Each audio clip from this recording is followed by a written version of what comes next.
नमस्कार मित्रांनो, सर्व रेशन कार्ड धारकांसाठी अतिशय महत्त्वाची अपडेट आहे। मित्रांनो, तुमच्याकडे पिवळे रेशन कार्ड असेल किंवा केसरी रेशन कार्ड असेल किंवा पांढरे रेशन कार्ड असेल तर तुमच्यासाठी ही अतिशय महत्त्वाची अपडेट आहे।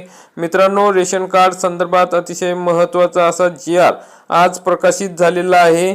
तर मित्रांनो, या GR नुसार आता सर्व रेशन कार्ड धारकांना मोफत स्मार्ट रेशन कार्ड उपलब्ध करून देण्यात येणार आहे आणि त्यानुसार या ठिकाणी महत्त्वाची अपडेट या GR मध्ये देण्यात आलेली आहे। तर आपण या ठिकाणी बघू शकता, सार्वजनिक वितरण व्यवस्थेचे संगणकीकरण प्रकल्पाअंतर्गत राज्यातील नागरिकांना स्मार्ट शिधापत्रिका उपलब्ध करून देण्यास प्रशासकीय मान्यता देण्याबाबत महाराष्ट्र शासन अन्न नागरी पुरवठा व ग्राहक संरक्षण विभाग दिनांक 11 फेब्रुवारी 2026 रोजीचा महत्त्वपूर्ण GR आहे।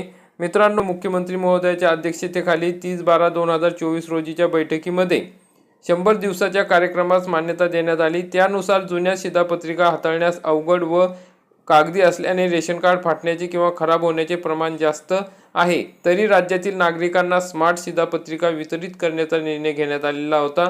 तसेच सर्व शिधापत्रिका धारकांना नवीन QR कोड स्मार्ट शिधापत्रिका उपलब्ध करून देण्याचे 12/8/2025 रोजीच्या मंत्रिमंडळ बैठकीमध्ये निर्देश देण्यात आले आहे।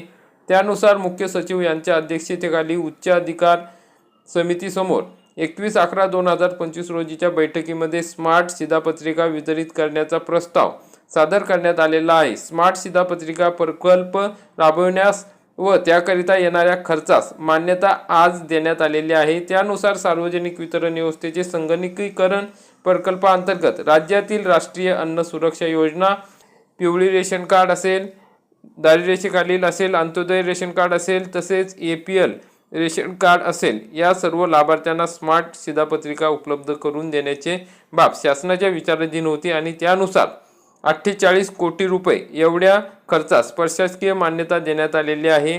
आता राष्ट्रीय अन्न सुरक्षा योजनेत जे लाभ घेतात, अंत्योदय असतील, पिवळे रेशन कार्ड असतील, APL असतील, या योजनेच्या लाभार्थ्यांना स्मार्ट शिधापत्रिका वितरित करण्यास व त्याकरिता येणाऱ्या अंदाजित रुपये 48 कोटी एवढ्या खर्चास प्रशासकीय मान्यता देण्यात आलेली आहे। तर मित्रांनो, हा जर GR तुम्हाला बघायचा असेल तर सदरचा शासन निर्णय तुम्ही महाराष्ट्र शासनाच्या www.maharashtra.gov.in या संकेतस्थळावर उपलब्ध करून देण्यात आलेला आहे। त्या ठिकाणी तुम्ही बघू शकता। अशा प्रकारची महत्त्वाची अपडेट होती। जास्तीत जास्त बांधवांपर्यंत हा व्हिडिओ नक्की शेअर करा। व्हिडिओ आवडल्यास व्हिडिओला लाईक करा, चॅनलला सबस्क्राईब करा। धन्यवाद।